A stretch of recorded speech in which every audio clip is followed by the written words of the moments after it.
All right, sorry in advance about the wind. It's pretty breezy out today. Hopefully it won't pick up too much in the microphone. It was a very rainy day yesterday, so we just did some practices inside with with Mr. Chip here. Good boy, yes. Just on his leash pressure practice and focus. So first thing that we're gonna do is just assess how much of that transferred outside now that we're back in the real world with lots of other distractions going on. Oh, bless you.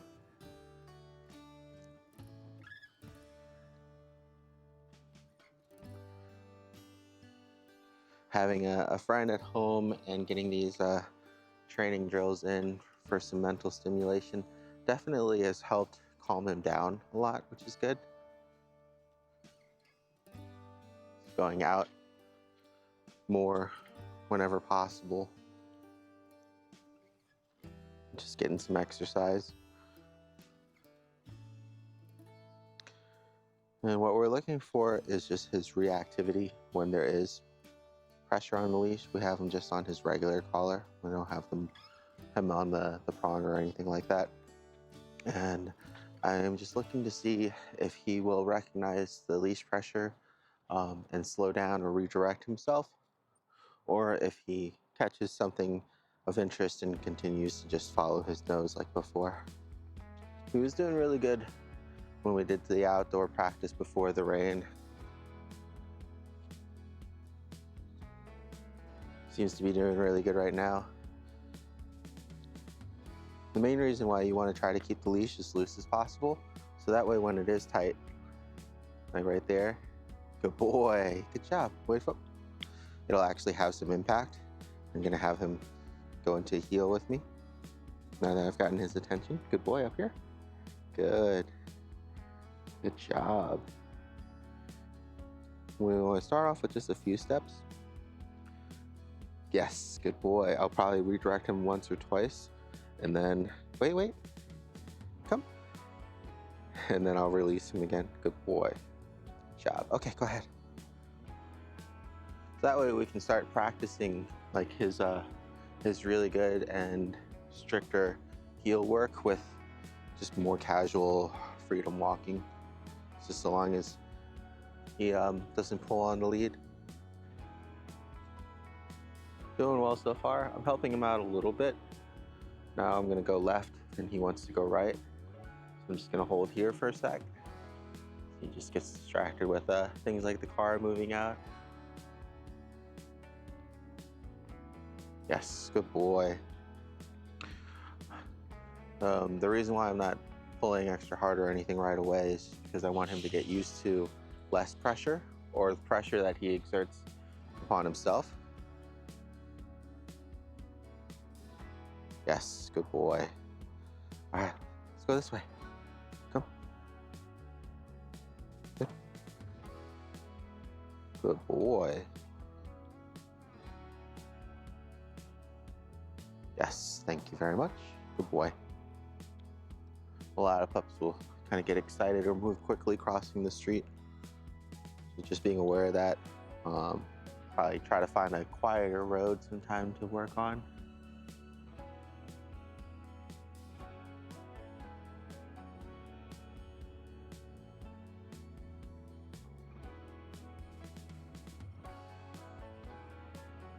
It's one of those situations where you don't want him to pull you across the street because he is in a hurry, but at the same time, you also don't kind of want to linger yourself on the street. So a lot of situations, that's where parents will kind of just let them pull, in which case it might be a good idea to have him heel follow crossing the street or something as well. Yeah, he's just following his nose. Good boy. I'm gonna go ahead and start walking again.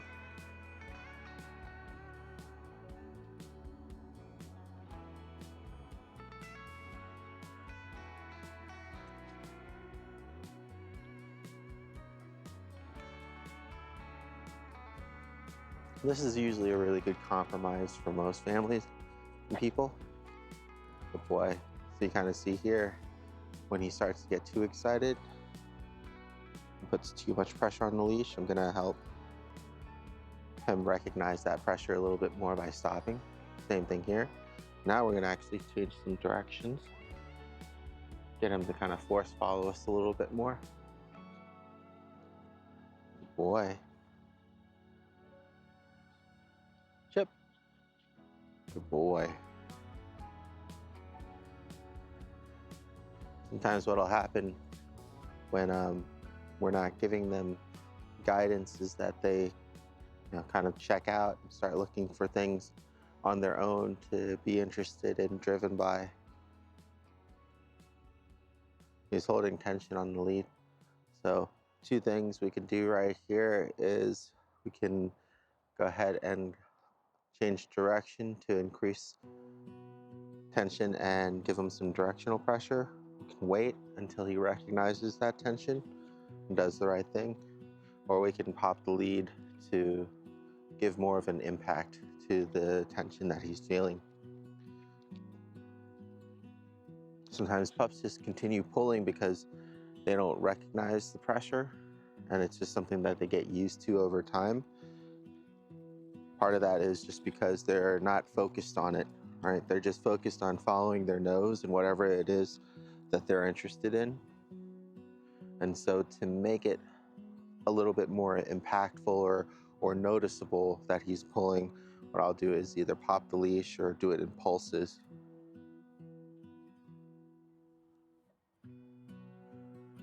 Instead of like slowly pulling back on it.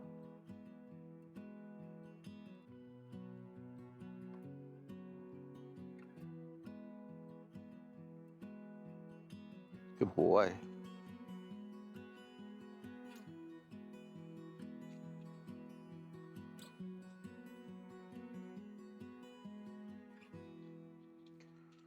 Oh, a little tangled up. And what I mean by that is we'll give some lead, then we'll pull back. Good boy. And you kind of see how that helps to get his attention when he's not focused on us. Good boy. Do a couple more drills later on this evening with some start and stop and some cone exercises. May record that if it's not too dark out. I have a feeling that he'll do really well, so we might just save the recording for his public session or some longer range recall.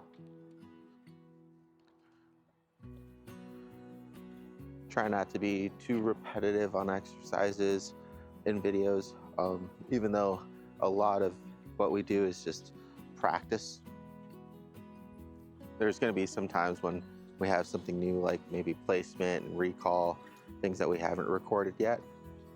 But much of his time, especially in the early stages, is just spent, good boy, doing this, getting him to follow. Come, heel. Good. With me? Heel. Yes, good. It's a car or motorcycle that started that got his attention. So getting him to just recover, giving him a spot to hit, stay next to me. Good boy. Up here. Getting him to focus on me and giving him a reward. Good boy. Now we'll let him get distracted by the motorcycle over there.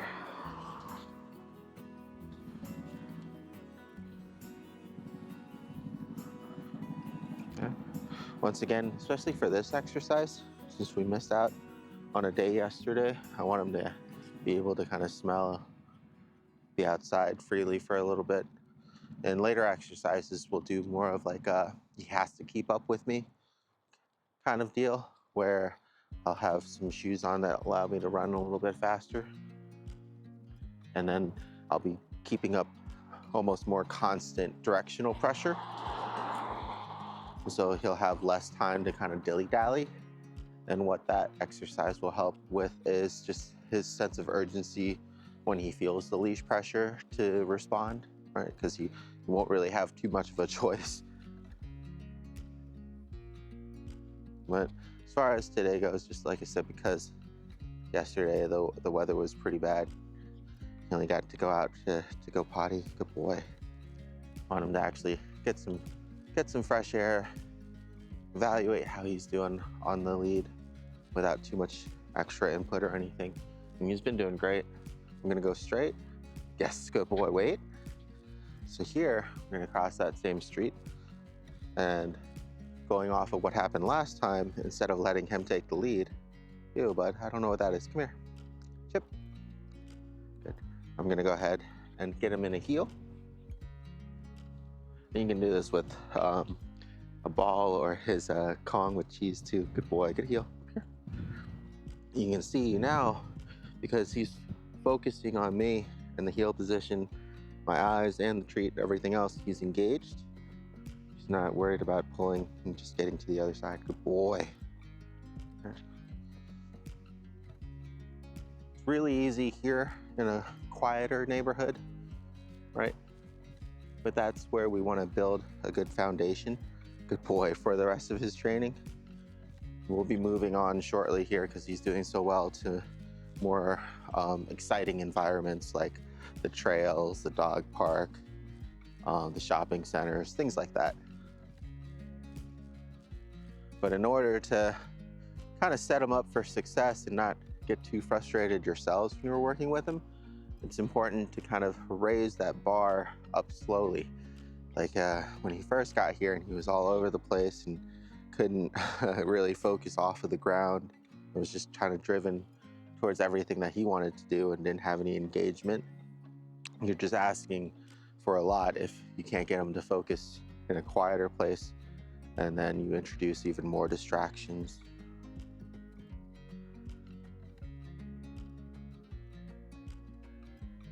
So we do want to test him and we do want to push his training and his discipline, but we want to do it thoughtfully after we've given him time and practice in developing what he should and shouldn't be doing. Ew, nobody picked up. Hey, Chip. Good boy, come.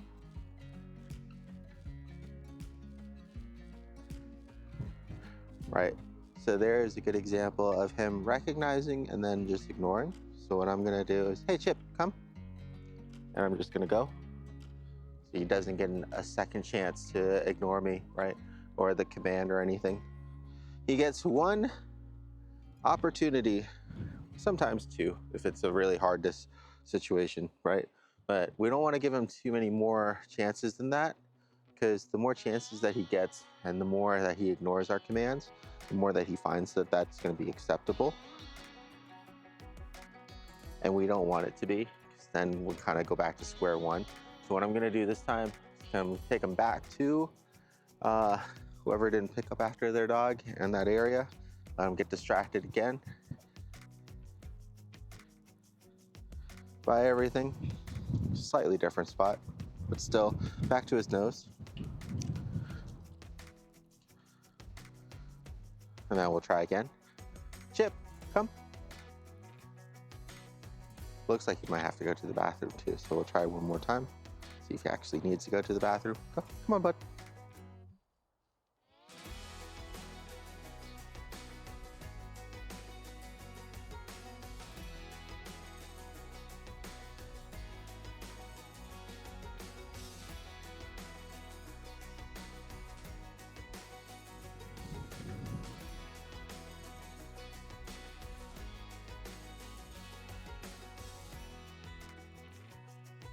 Okay, now that he's kind of fully saturated in the smells again, try to get his attention.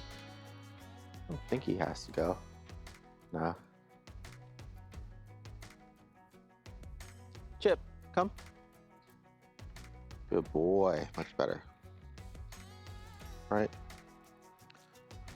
That's another reason why it's good to practice outdoors with real world distractions, because if you find something that he has a hard time dealing with and refocusing, that's your opportunity there to naturally work with him on it. Instead of just pulling him away and calling it a day, just like with the crosswalk there, taking a moment, going back, making sure that he does what he needs to do in that moment, in those situations, and you just build those disciplines up over time while you're just out and about walking with him. So again, Have him heel with me. Good. Touch. Good. Come. Right. So with full focus and full heel, the nose isn't a problem at all. So you can go ahead and let him free. Go ahead. Let him smell again.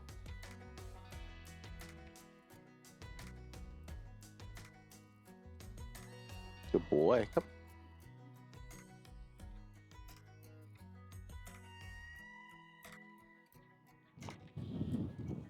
Getting tangled up.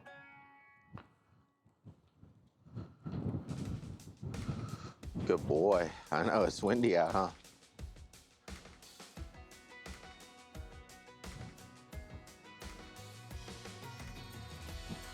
I will definitely have to apologize in advance. Hopefully the audio is not going to be too bad. Okay. So once again here, he's going to want to go that way. I'm going to want to go straight. So I'm just going to go straight, right? Not give him an opportunity to get stuck. Sometimes what'll happen with families and clients is that they get so absorbed with telling him what to do and what not to do that nobody at that point is leading, right? So if I just lead and take that role, he's going to be forced to follow. And that's what we need, is we need him to take on more responsibility in understanding the other end of the leash. You know, why am I pulling him? Oh, it's because I'm going this way and his nose is stuck on the wrong way, right? And he has to catch up. He has to recognize and do things instead of me always constantly trying to get his attention, right? So there. He stopped to smell something. I just kept going. The leash pressure naturally hit.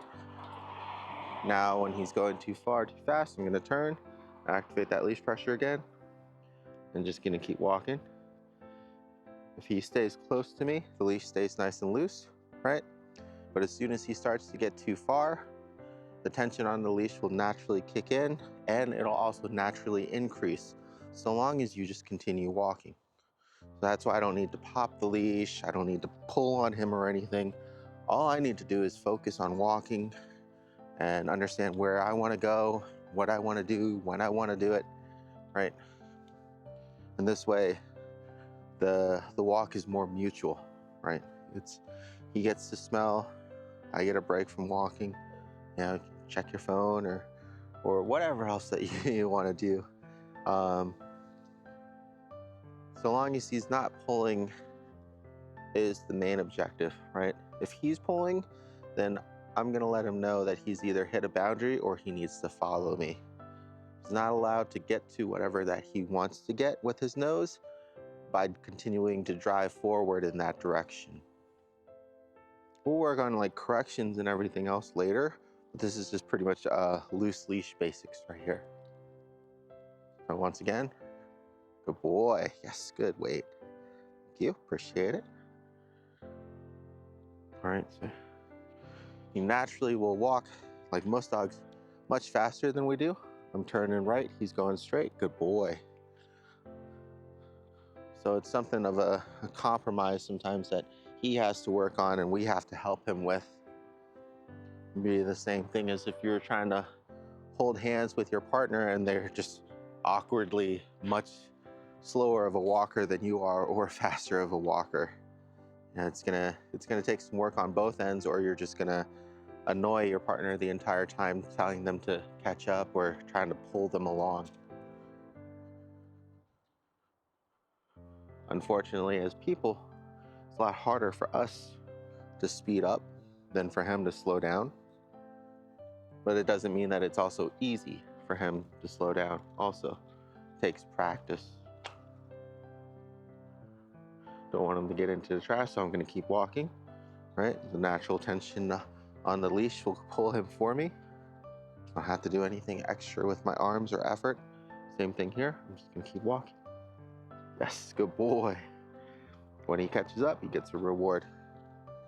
The reason why I'm rewarding him is for not only paying attention to the leash pressure and catching up to me, but also because when I'm doing this, I'm pulling him away from things that he is interested in, right? He's in the middle of investigating a smell, checking out a new situation, you know, being interested in something. And so, even though it doesn't seem like much, I want to reward him for that. Good boy. Up here. Yes.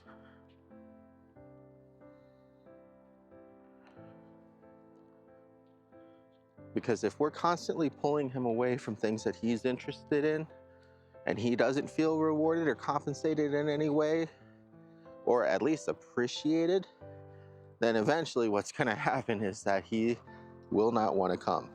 He'll just want to stick there and use his physical strength and force to continue investigating whatever it is that he's interested in.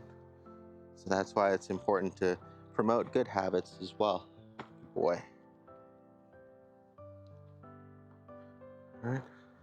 Gonna go ahead and cut the recording here. He's been doing really good still, which is great to see.